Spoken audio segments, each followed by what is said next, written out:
Hello everyone, வாங்க டேரெக்டாக படத்துக்குள்ளே போயிடலாம். படத்தோட ஸ்டார்டிங்கில் நம்ம ஹீரோவை காட்டுறாங்க. அவன் ஒரு ஹை ஸ்கூலில் இருக்கிற ஒரு 4 பேரை புரட்டி அடிச்சிட்டு இருக்கான்.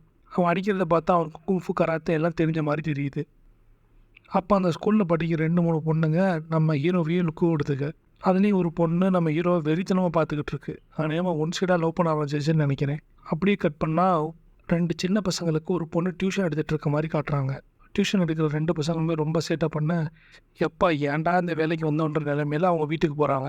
வீட்டுக்கு போன உடனே அவங்க அம்மா என்னப்பா சீக்கிரம் வந்துட்டேன்னு கேட்க, நான் இனிமேல் டியூஷனே போக மாட்டேன்னு புலம்புறாங்க. அதை கேட்டவுடனே எப்பயும் போல நம்ம அம்மாக்கெல்லாம் புலம்புற மாதிரி தாங்க ஆரம்பிச்சிடுறாங்க. உங்கள் அப்பா வேலையை விட்டதுக்கப்புறம் நான் எவ்வளோ கஷ்டப்படுறேன்னு தெரியுமா? நீ கொஞ்சமாவது இந்த மாதிரி வேலைக்கெல்லாம் போனால் தான் உன் காலேஜ் ஃபீஸாவது கட்ட முடியும்னு சொல்கிறாங்க. அவங்க அம்மா ஆக்சுவலாக ஒரு சிக்கன் கடை வச்சுருக்காங்க.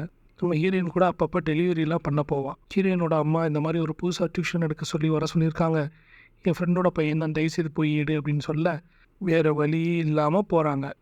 போய் பார்த்தா அடேங்கப்பா கேட்டே இவ்வளோ பெருசாக இருக்கே, ரொம்ப பணக்கார வீடாக இருக்குன்னு சொல்லிட்டு உள்ளே போய் பார்த்தா ஒரு சின்ன பையன் வெளியில் வர, நீ தானா பார்த்தா நான் டியூஷன் எடுக்கிற பையன்னு கேட்க, இல்லை எங்கள் அண்ணன் தான், இருந்தாலும் அவங்களுக்கு ஆல் த பெஸ்ட்டுன்னு சொல்லி அவன் அனுப்பி வைக்கிறான்.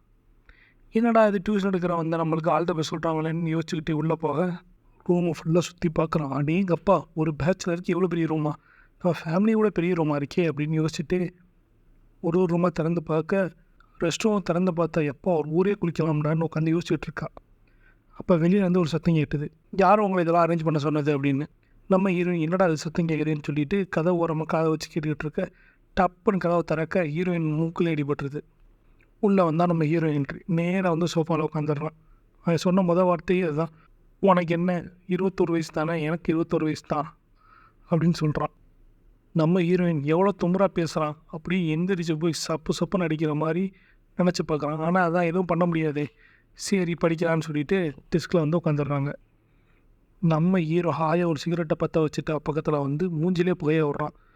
தீ காண்டாகுது நம்ம ஹீரோயினுக்கு. ஆனால் என்ன பண்ணுறது, வேறு வழி இல்லைன்னு உட்காந்துருக்க, நம்ம ஹீரோவோ இங்கே பாரு, நீ டியூஷனில் எதுவும் எடுத்து கிழிக்க வேணாம், சும்மா வந்து உட்காந்துட்டு காசை மட்டும் வாங்கிட்டு போ அப்படின்னு சொன்ன, அவள் ஏதோ ஒன்று சொல்ல வர, அதை தடுத்து, நான் சொல்கிறேன் அன்றைக்கி தான், ஒரு நாள் விட்டு ஒரு நாள் மட்டும் வந்தால் போதும், நீ 2 மணி நேரம் உட்காந்துட்டு போய்கிட்டே இரு, காசெல்லாம் வாங்கிக்கிறேன், நீங்கள் எடுக்கலாம் சொல்ல மாட்டேன் நான் சொல்ல, இங்கே நடந்ததை அப்படியே போய் அவங்க அம்மாட்ட சொல்லலான்னு சொல்லி வேகமாக போக, அவங்க அம்மாட்ட இனிமேல் நான் டியூஷன் போக மாட்டேன் சொல்லி முடிக்கிறதுக்குள்ளே அவங்க அம்மா அப்போ தான் ஒரு கோழியை வெட்டிக்கிட்டு இருக்காங்க சத்துன்னு. அதை பார்த்து வேறு எதுவும் சொல்லாமல், இல்லை ஒன்றும் இல்லை அப்படின்னு சொல்லி சமாளிச்சிடுறான். அடுத்த நாள் அதே மாதிரி போகிறான். நம்ம ஹீரோவும் வர்றான். புக்கிங்குன்னு சொல்லி கேட்க, அவன் ப்ளே பாய் புக்கை தூக்கி போட, நம்ம ஹீரோயின் காண்டாய் உண்மையான புக்கு கொடுன்னு கேட்க, அவன் இதுதான் வேணா படின்னு சொல்லி வம்பளுக்கிறான். அவன் இங்கிலீஷில் எதோ ஒன்று எழுதி கொடுத்து இதை படின்னு சொல்ல, அவனும் படிக்கிற மாதிரி அப்படியே மேட்ச் பண்ணி படிக்காமே தப்பிச்சிட்றான். இதெல்லாம் வேலைக்கு ஆகாதுன்னு சொல்லி வெளியில் கிளம்ப படியில் இறங்கி வரான். பார்த்தா எத்தாப்பில் அவங்க அப்பா வந்துடுறாரு. ஹீரோவுக்கு அப்பான்னா கொஞ்சம் பயம். அவரை பார்த்து தான் மேலே ஏறி வந்துடுறான். அன்றைக்கி நைட்டு நம்ம ஹீரோ எல்லாம் சேர்ந்து டின்னர் சாப்பிட்றாங்க. நம்ம ஹீரோயினுக்கு என்னடா அது இவ்வளோ டிஷ் இருக்குதுன்னு சொல்லி ஒரு டிஷ்ஷை வெளுத்து வாங்குறாங்க. வாங்கிட்டு சரி என்னென்னா கேட்போமே அப்படின்னு சொல்லிட்டு ஹீரோவோட அப்பாட்ட கேட்டால் அவர் மானோட விரைப்பகுதின்னு சொல்ல அவர் மூஞ்சிலே துப்பிடுறாங்க. அடுத்த நாள் நம்ம ஹீரோ ஸ்கூலுக்கு போகும்போது சைட் அடித்ததில் ஒரு பொண்ணு வந்து அவன்கிட்ட பேச ட்ரை பண்ணுறான். முதல்ல நம்ம ஹீரோ அடித்தானே ஒரு 4 பேர், அவங்கள இனிமேல் புள்ளி கேங்குன்னு வச்சுக்குவோம். அந்த புள்ளி கேங் வந்து வம்பளுக்கு திருப்பி நல்லா வாங்கி கட்டிட்டு போயிடுறாங்க. நம்ம ஹீரோயின் என்னடா இது இவனுக்கு எப்படி தான் டியூஷன் எடுக்கிறதுன்னு சொல்லிட்டு அவன் ஃப்ரெண்டுக்கெலாம் அட்வைஸை கேட்டுவிட்டு, இனிமேல் நீ கொஞ்சம் ஸ்ட்ரிக்டாக நடந்துக்கணும் அவன் ஃப்ரெண்டு சொல்கிற அட்வைஸை கேட்டுட்டு சரி பார்த்துக்கலாம் போகிறான். நம்ம இனிமேலும் ஹீரோன்னு சொல்ல வேணாம், அவன் பேரையே வச்சுக்கலாம், கிம்முக்கு டியூஷன் எடுக்க போக அங்கே புக்கை திருப்ப லைட்டாக பேப்பரில் கட்டாகி பிளட்டு வந்துடுது நம்ம ஹீரோயினுக்கு. அதை பார்த்து தீகாண்டாகி அவளை திட்டிட்டு அந்த ரத்தத்தோடன்னு சொல்கிறான். நம்ம ஹீரோயின் ஏன் இவ்வளோ ஓவராக ரியாக்ட் பண்ணேன்னு கேட்க, இல்லை எனக்கு ரத்தத்தை பார்த்தா அலர்ஜின்ற மாதிரி சொல்லிடுறான். ஹீரோயினை இவ்வளோ சீனாக போடுறியே, நீ தான் வேணான்னு சொல்லி பேசாமல் இருக்க வேண்டியதானு கேட்க, இல்லை எங்கள் அப்பா எனக்கு கொடுத்த கிரெடிட் கார்டை ஃபுல்லாக கட் பண்ணிடுவார், அதனால தான் வேறு வழியே இல்லாமல் அதை பண்ணிகிட்டு இருக்கேன்னு சொல்லி மேட்ச் பண்ணுறான். அப்படியே அடுத்த ஒரு நாள் டியூஷனுக்கு வந்தால் ஆளையே காணாம். எங்கன்னு பார்த்தா நம்மளால் அவனோட ஸ்கூல் ஃப்ரெண்ட்ஸ் எல்லாம் கூட்டிகிட்டு போய் பார்ட்டி பண்ணிகிட்டு இருக்கான். சாதா பார்ட்டி இல்லைங்க, அதுவும் பியர் சரக்கு பார்ட்டி. நம்ம புள்ளி கேங் லீட்ரு இதுதான் சமயம்னு சொல்லி போலீஸ்க்கு கால் பண்ண, அவங்க வந்து எல்லாத்தையும் அரெஸ்ட் பண்ணிட்டு போக நம்ம கிம்மை மட்டும் விட்டுறாங்க. ஏன்னா அவனுக்கு ஏற்கனவே 21 வயசு ஆயிடுச்சு. இதுக்கு நடுவில் நம்ம ஹீரோயின் வேறு, நீங்களாம் ஒரு ஆளா, உனக்கெல்லாம் நான் டியூஷன் எடுக்க மாட்டேன், எனக்கு மரியாதை இல்லாத இடத்துல நான் எதுக்கு இருக்கிறோன்னு சொல்லி கோவப்பட்டு போக, பார்த்தா வேறு வழி இல்லாமல் அடுத்த நாள் திரும்பி வந்துடுறாங்க. நம்ம கிம்முக்கு ஒரே ஆச்சரியம், வந்த உடனே எதுக்கு இப்போ வந்த காசுக்கான்னு கேட்க, நான் எந்த கழுத்து எடுத்தாலும் முடிக்க விட மாட்டேன், உனக்கு வேறு நீயே நீ போக சொல்லுன்னு சமாளிக்க, கடைசியில் நமக்கும் சரி ஏதோ ஒரு இளவு படித்து தொலைவோன்னு சொல்லி படிக்க ஆரம்பிக்கிறான். தம்மை பற்ற வச்சுட்டு அவன் பக்கத்தில் உட்காரு, தம்மை எடுத்த மூக்கிலே சொல்லிடுறான் நம்ம ஹீரோயின். இப்படியும் ஓரளவு சுமாராக டெய்லி டியூஷன் போகுது, ஆனால் படித்த பாடு இல்லை, உட்காரதே பெருசுன்னு சொல்லிட்டு இவனை விட்டுறாங்க.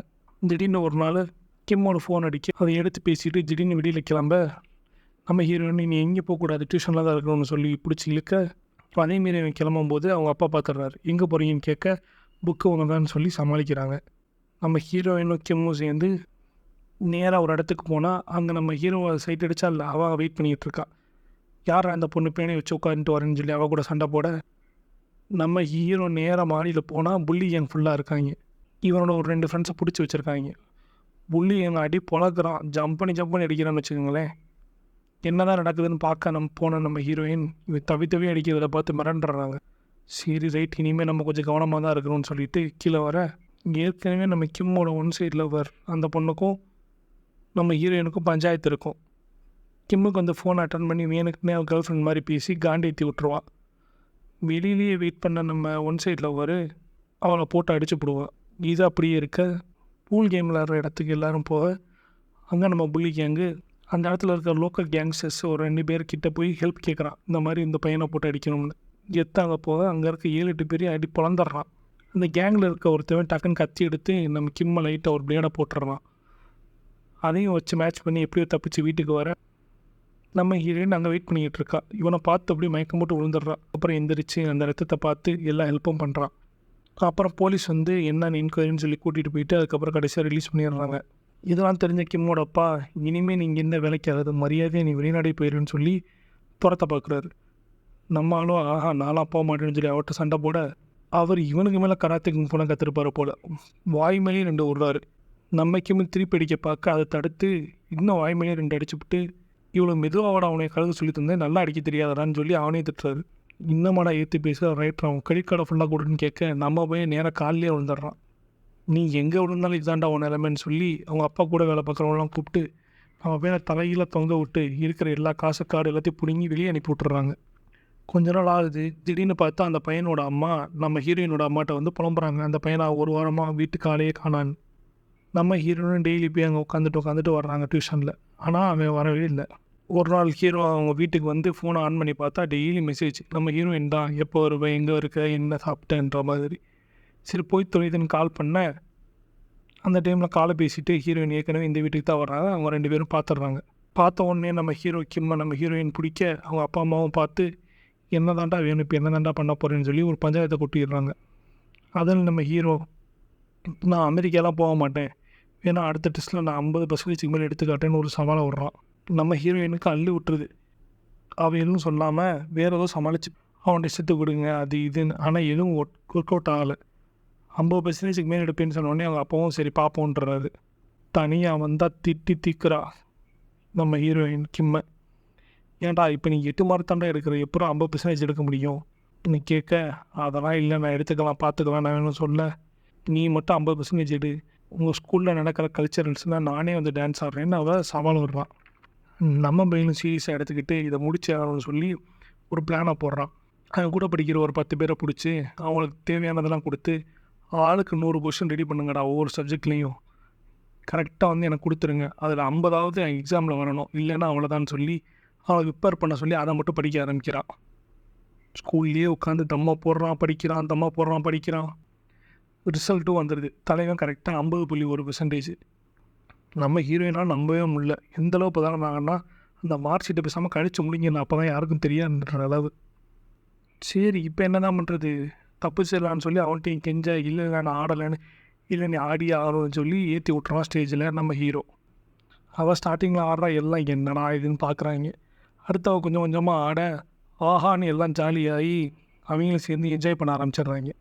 இதை நம்ம ஹீரோ பார்த்து காண்டாயிடுறான், என்னடா இது. இதுக்கு நடுவில் ஹீரோயின் ஒரு தடவை ஃபோன் எடுக்கும்போது சொல்லியிருப்பாள், இந்த மாதிரி எனக்கு ஒரு ஆள் இருக்குது, அவனே எனக்கு ரொம்ப பிடிக்கும்னு சொல்லிட்டு. நம்ம கிம்முக்கு ஒரே காண்டாயிரும், என்னடா இது இப்படி சொல்கிறாங்க. ஒரு நாள் நான் இந்த மாதிரி ஆளை பார்க்க ஆர்ஃபனேஜுக்கு போகிறேன்னு சொல்ல, நம்ம கிம்மும் சரி நம்மளும் போய் பார்ப்போன்னு என்னன்னு போய் பார்த்தா, அந்த பையனையும் ஏதோ சோடா போட்டி இதுவாக படிக்கிற பையன் மாதிரி தாங்க தெரியுமா. கொஞ்ச நாளுக்கு அப்புறம் நம்ம கிம் ஒரு ஃபோனை போடுவோம். போட்டால் இவன் கொஞ்சம் போதையில் இருக்கிற மாதிரி பேசுவான்.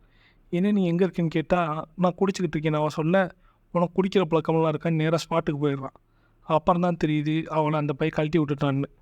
இவனும் புலம்பி தள்ளுவான், இந்த மாதிரி என் பையனை கழட்டி விட்டுட்டா அது இதுன்னு. நம்ம பையனை விடு விடு பார்த்துக்கலாம் அப்படின்னு சொல்லிட்டு விடு பார்த்துக்கலான்னு சொல்லிட்டு சரி வா நான் அவனை வீட்டில் விட்டுறேன்னு கூட்டிகிட்டு போக, அது ஒரு சரியான மழை வேறு அந்த டைமில். அவன் நேராக போய் ஒரு ஃபோன் பூத் பக்கத்தில் நின்று, இங்கே தான் ஃபஸ்ட்டு என் ஆளை பார்த்தேன் அப்படின்னு சொல்லிட்டு அவன் பக்கத்தில் வந்து ஹக் பண்ண, நவபாய் கிஸ் தான் பண்ண போகிறாங்களோன்னு சொல்லி நிற்க, டீசெண்டாக போயிட்டு வரேன்னு சொல்லிட்டு அவள் போயிடுவாள். பல்ப் வாங்கினா தெரியாமல் நம்ம போய் சமாளிச்சுட்டு வீட்டுக்கு வந்துடுவான். அடுத்த நாள் நேராக அவரோட ஆளையே போய் எப்பட்றா நீ இப்படிலாம் பண்ணுவேன்னு சொல்லி சரா மாதிரியே அடியை போட்டு திருப்பி வந்துடுறான். அடுத்த நாள் சர்ச்சில் ஒரு ஃபங்க்ஷன் நடக்குது. அங்கே போய் பார்த்தா தான் தெரியுது அந்த பையன் ஃபாதர் ஆக போகிறான்னு முடிவு பண்ணி பேப்டிஷன் எடுத்துகிட்டு இருக்கான்னு. நம்மால் அடித்த அடியில் ஒரு கண்ணே சவந்திருக்கு. இது தெரிஞ்ச நம்ம ஹீரோயின் அவனை போய் ஏன்டா அடிச்சேன்னு அழுதுகிட்டு இவனை போட்டு அடிக்க, அப்புறம் கடைசியில் எப்படி சமாதானம் பண்ணுறதுன்னு தெரியாமல் பறக்கலாமான்னு நம்ம கிம்மு கேட்க, என்ன சொல்கிறேன்னு இல்லை உண்மையெல்லாம் சொல்கிறேன்னு பேராகிளைடிங் கூப்பிட்டு போயிடுறாங்க. கிளைடிங் பாதியில் இருக்கும்போதே நம்ம பையன் டீசெண்டாக ப்ரப்போஸ் பண்ணிடுறான், இந்த மாதிரி எனக்கு உன்னைய பிடிச்சிருக்குன்னு. இவன் எதுவுமே பதில் சொல்லாமல் கீழே இறங்கி போயிடுறான். அந்த சீனை கொஞ்சம் நல்லா எடுத்திருப்பாங்க. ஆக்சுவலாக பேராகிளைடிங் பண்ணிகிட்டு இருக்கும்போது எனக்கு முத ஒரு பொண்ணை பிடிச்சிருக்காது நீ தான் அப்படின்னு அவன் சொல்ல, இவ்வளோ அதை கண்டுக்காத மாதிரி ஏதோ ஒன்று பண்ணி பேராகிளைட் மிஸ் ஆகி கீழே விழுக பார்க்க, அப்புறம் எப்படியோ போய் அப்படி போய் காப்பாற்றிடுவாங்க.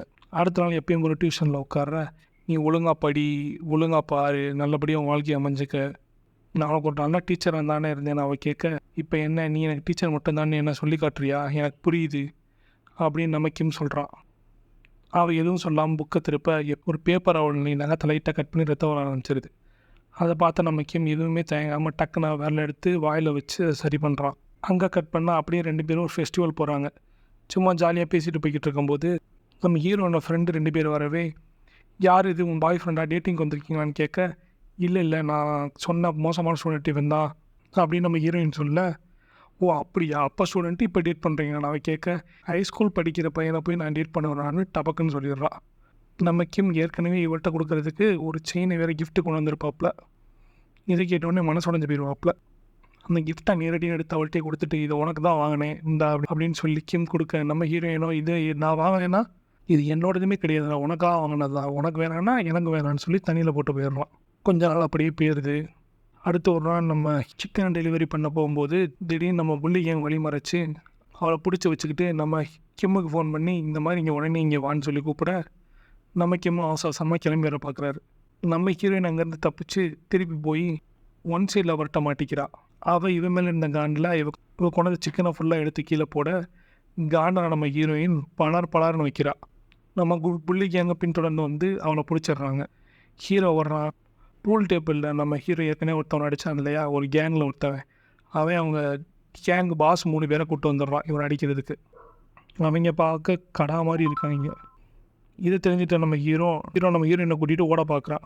ஆனால் இப்படியோ உழைச்சி பிடிச்சிடுறாங்க. ஓடி போகும்போது ரெஸ்ட் எடுக்கும்போது தான் பார்க்குறான் நம்ம ஹீரோயின் கழுத்தில் நம்ம ஹீரோ தூக்கி போட்ட டாலர் இருக்குது.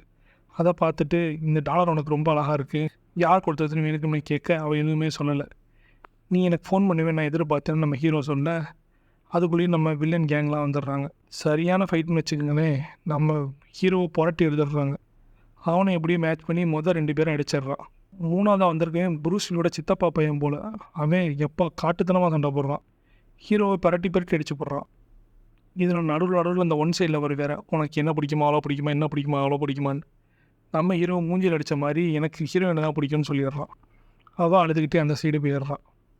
கடைசியாக நம்ம ஹீரோவை அந்த கேங் லீடர் அடித்து வெளுத்து படுக்க போட்டு மூஞ்சி மேலே மிதிக்கலான்னு போகும்போது நம்ம ஹீரோயின் குட்டுன்னு ஓடி வந்து மர்ம இடத்துல ஒரு அடி கொடுக்குறா பாருங்க. எப்போ அப்படியே நம்ம வெளில சாஞ்சிட்றான்.